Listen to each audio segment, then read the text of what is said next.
40 kilometers off mainland Tanzania on the East African coast, Zanzibar beckons. Its buildings of coral stone bear witness to past splendor.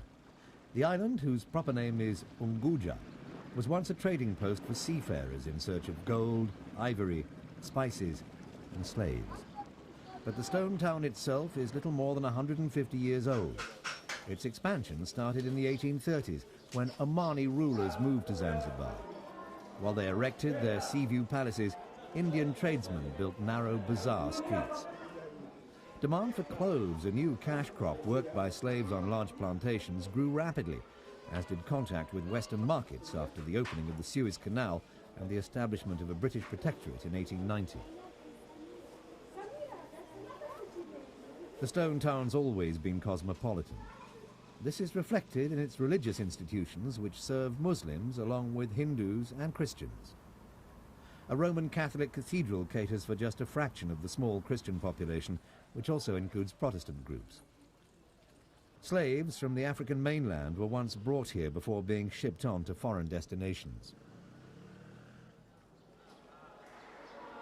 After the trade was banned in 1873, an Anglican cathedral was built on what had been the world's last open slave market. Nowadays, the site is popular with tourists. It's also associated with anti-slavery campaigners. This window is dedicated to British sailors who died fighting the slavers. There are other features, examples of the workmanship seen in many stone town houses, and more curiously, the 12 pillars of Italian marble installed upside down by mistake.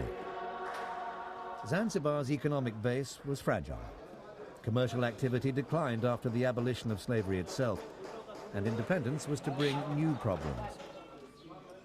A third of the stone town was abandoned after the 1964 revolution. Buildings passed into public ownership. Thousands have collapsed in recent times. But the liberalization of the economy in the mid-80s paved the way for change. And this is one result.